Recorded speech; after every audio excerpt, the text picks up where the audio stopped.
So in this segment, we're going to be talking about Boris Johnson saying that the government's coronavirus response shows the might of the union, and so this article is old, but whatever. So this is Boris Johnson going to Scotland and trying to drum up support for the union, which is not looking the best at the moment with Scotland wanting to leave.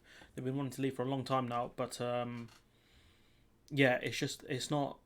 I mean, it depends on what your beliefs are. Do you want Scotland just to go and be like, if you're a big man, go and do it on your own, or if you actually want the union to stay together? Me, I'm kind of indifferent on it, being because I haven't done enough research into the impact that Scotland leaving would have. But at the same time, like if they want to be independent and not have consistent Tory governments, then I ain't gonna blame them for that. So, anyways, Boris Johnson saying the response to the coronavirus pandemic has shown the sheer might of the UK union. Boris Johnson said during the visit to Scotland, it's also shown that we have the highest death rate of coronavirus in Europe, and also our economy shrunk the most. But let's leave that bit out. Boris, Miss Johnson was in Orkney. I think that's how you pronounce that. And the north of Scotland, 1 year from the day he took office as Prime Minister. He said the work of the military and Treasury job retention schemes had proved the merits of the union. So he's talking about the furlough scheme. But the SNP said the visit from Mr Johnson was in a panic about the rise of Scottish independence. And so we'll look at a recent poll in a minute, a fairly recent poll in a minute about Scottish independence.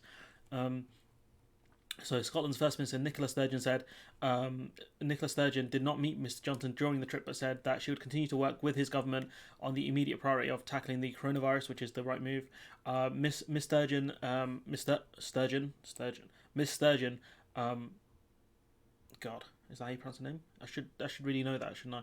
Miss Sturgeon, I think I've got something in my mouth. Said that she did not want anyone. She did not think anyone should be championing and celebrating a pandemic that's taken thousands of lives to make a constitutional argument. Absolutely, she's correct. And also, this argument is stupid because we do have the highest death rate of in Europe for the time being. So how does that show how strong the union is? If anything, it shows the union is very weak and ineffective because it did not protect the people that it was meant to protect. The first rule of the country is to protect the citizens. We couldn't do that, and not as well as other countries, anyways. Mr Johnson said he pledged to be Prime Minister for every corner of the United Kingdom. That's a myth. When he entered Downing Street 1 year ago, adding that the response to the pandemic had shown the government's commitment to the whole of the UK. Blah blah blah. More bluster here. So if you look at if there's any decent analysis, Boris Johnson must have found recent opinion polls conducted in Scotland awkward reading. Surveys suggest rising support for English, Scottish independence, and a significant gap between his approval rating and that of Nicola Sturgeon appeared to have promoted him to make his first Scotland visit since last year. The Prime Minister also wanted to use the trip to remind people in Scotland just how much cash the UK Treasury has spent in response to the coronavirus. He's stressing that Westminster government has supported 900,000 people who might have otherwise lost their jobs and produced billions of pounds in extra spending for the NHS, which isn't enough for the NHS because the NHS need far more, especially because they've underfunded it. So this is, really crap analysis once again from these people. The SNP don't look too worried about a prime ministerial trip denting support for their cause. If anything, it will help them because they can point out this is the guy who messed the response up. And so on her 50th birthday, wow, I didn't realise she was 50, Nicola Sturgeon tweeted that a visit for Boris Johnson was the best birthday present she could hope for. I wouldn't gloat too much if I were her because she's also had massive problems with the A-level fiasco as well. Every time the Prime Minister tells voters that it's only as part of the UK the Scottish businesses and public services can afford to cope with the pandemic, the SNP will reply that we are sick of being told that Scotland is too wee, too poor, too stupid to be independent. And it does make that point. If you say that you're not good enough to do it on your own, then it does help bolster independence because people are like, no, we can. Speaking in Orkney, he met local fishermen. Mr Johnson said the merits of the union have been proved throughout the crisis, citing the work of the military and treasury support for workers and firms. I mean, what's going to happen after Brexit to these fishermen then? The UK government says the furlough scheme and self-employment schemes have supported 900,000 jobs in Scotland. And that 4.6 billion additional funding was being provided to the Scottish government. The Prime Minister said not enough time had passed for another independence referendum to be held, saying 2014 was a once in a generational event. But a lot has changed since 2014. We've got Brexit, COVID, and all that stuff. And the country is not as strong as anywhere near as strong as it was in 2014. It's very, very valuable in terms of support that we've been able to give everybody throughout all corners of the UK. And we had a referendum on breaking up the union a few years ago. I think only 6 years ago. This is not a generation by any computation. Oh God, he's trying to rhyme. And I think that people really want to see the whole country coming back together, back strongly together, and that's what we're going to do. Well, if you want the country to come back strongly together, you need to actually help people. You haven't done that enough. The furlough scheme's great, but it's not enough. Ms Sturgeon tweeted that the Prime Minister's visit to Scotland highlighted the argument for independence. However, she said politicians should remain focused on tackling the coronavirus pandemic and not use it as a political weapon. I would not be talking about independence right now. I'd be talking about the coronavirus and how badly it's been dealt with, and then later on you can link it to independence at a later date. At her coronavirus briefing, she had said she worked very hard to have a collaborative approach to the other governments of the UK. She said financial support from the Treasury was very welcome, but said it should be clear that this is borrowed money which had to be repaid by Scottish taxpayers too.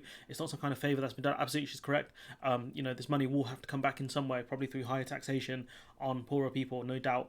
And so campaigning right now is not my priority. Boris Johnson has every right to be on a campaign visit, but in his shoes, it's not what I would do. And again, she's making the point that, why is this man on a campaign trip when realistically he's got a job to do in for the union and is to actually help us. And so Boris Johnson here taking a victory lap over coronavirus, saying that our response has been great, and the only thing he can point to is the furlough scheme and the money that he's given to the NHS, which isn't enough. But if we actually look at this article here, we can see that the UK's pandemic planning and astonishing failure, says MPs. So the government's failure to plan for the economic pandemic is astonishing. A committee of MPs, and committees are generally very good at their job because it's normally cross-party. And also they're normally given analysis roles, and their findings are normally decent and not partisan. So the Commons Public Accounts Committee said the economic reaction to COVID-19 has been rushed and the impact could be long-term. The Treasury had waited until mid-March before deciding on economic support schemes to be put in place, but the government said regularly tested pandemic plans which enabled a rapid response, which is a myth. It didn't enable rapid response. We were very late in responding. And also if you look at, I think it's that project Sidious or something like that, I can't remember what it's called now, but I covered it in a previous video where they talked about since 2016 there were warnings. Even Corbyn warned that we weren't prepared for a pandemic, and look what's happened, boom, pandemic. Labour accused Minister of being incompetent in dealing with the coronavirus. Absolutely they are.